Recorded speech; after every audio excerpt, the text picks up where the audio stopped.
Finance. I am Kevin Shaji.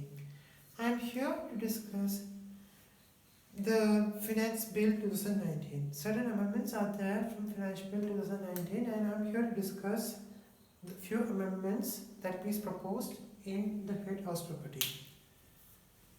One of the few amendments that is taken place is on Section 23.2 and Section 23.4. What is Section 23.2? Section 23.2 says that if I have a house in Kochi and I am posted in some other place, say like Bangalore, and I had to keep the house vacant, I have no interest to give my house for lease, to give the home for someone else, because I am fear that the home, if I give to someone else, they will not keep the home safely.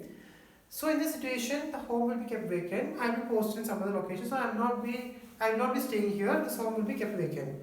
This home will be considered self-owned occupied, deemed self-owned occupied, and the income tax department will not compute reasonable rent and ask to pay tax for the same. That is told in Section 23.2. I'll give an example to give a better clarity. I have a home, say, in Cochin, say in Merkara, and I am posted in Bangalore because of my employment or business or profession. So I am staying in Bangalore,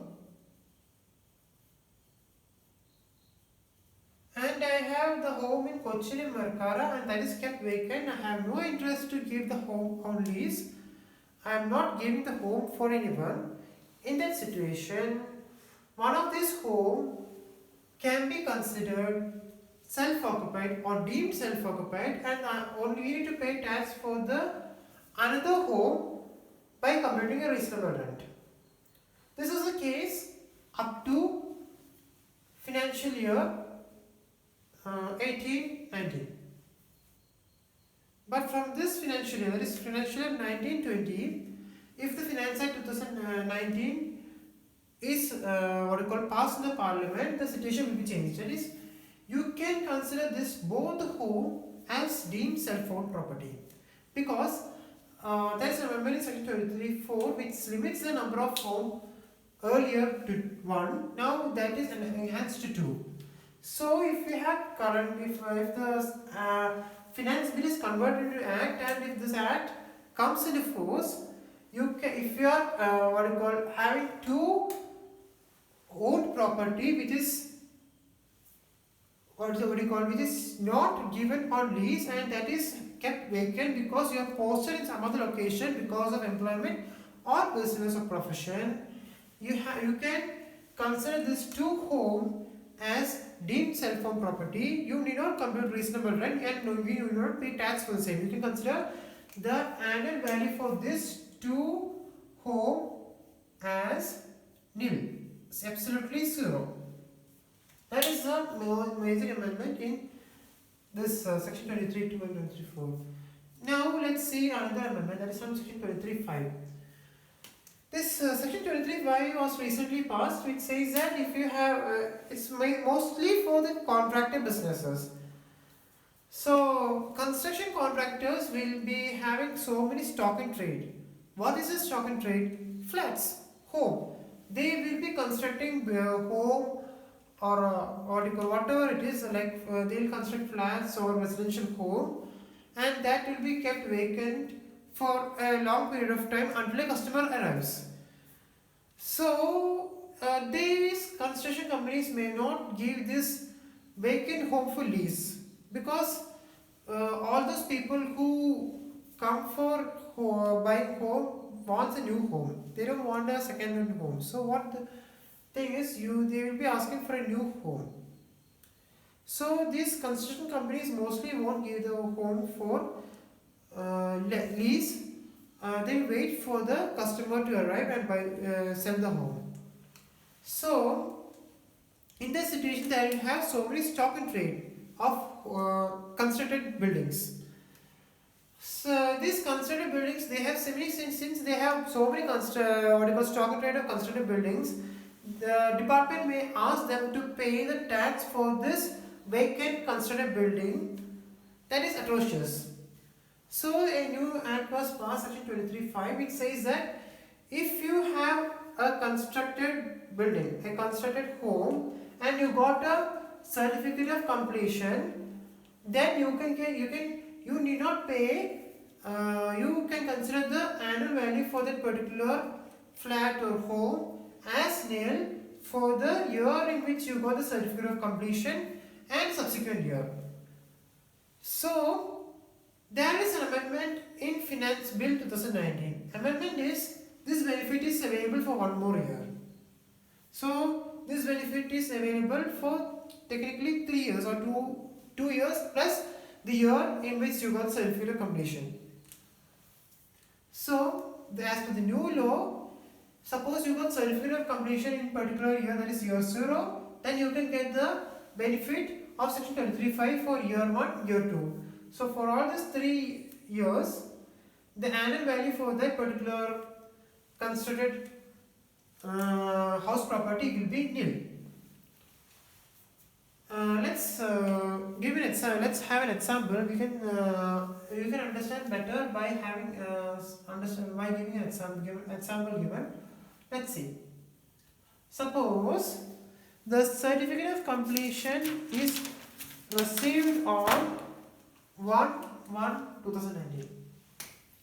On 1/1/2019, you got certificate of completion. COC means certificate of completion. So for the financial year 18-19, financial year 19-20, financial year 20-21, annual value of the property will be nil, provided you are not sold this house property. Number 2, you have not leased this house property to someone else. So technically it means that house property should be kept vacant. Then only you can get this benefit under section 23(5). Next section which is having an amendment is section 24(2). Section 24 has having 2 sections.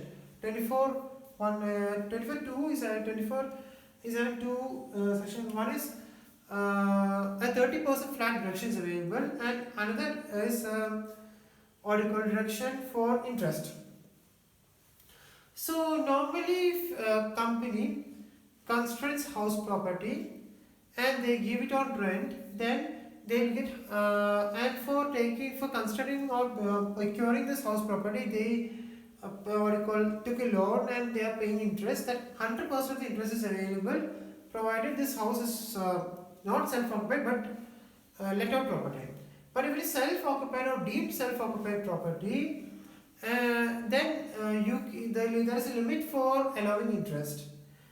That is, suppose you borrow after 1/4/1999 and you have acquired or constructed a house property within 5 years from the year of borrowing, then deduction is limited to 2 lakh. That is, if you have amendment in this section is, if you more than say like one house property, say like 2 or 3 house property, and for all this house property you have taken loan, the aggregate of the interest that is paid for all the house property should not exceed 2 lakh. So maximum 2 lakh, and aggregate of all interest also should not exceed 2 lakh. Suppose in other cases like renovation, or you have taken loan for before 1/4/1999, or your repairs and all, you will have deduction maximum 30,000 rupees. That there also this aggregate condition is there. If suppose you have more than one house property, and for all the house property you have renovation, then the maximum interest that is allowed is also 30,000. And there is a proviso for the section 24(2), and the maximum interest that is allowed under for self-occupied and deemed occupied property, aggregate will be also 2 lakh. So you cannot claim interest more than 2 lakh. The limit is there, and that limit is 2 lakh. You cannot cross this amount. So maximum interest that can be claimed is, as per section 24, is 2 lakh. I hope you have understood amendments that is proposed in Finance Bill 2019 in the head house property. Please write your queries or suggestion in the comment section, and if you like the video, please give a like button and subscribe to the video. Thank you.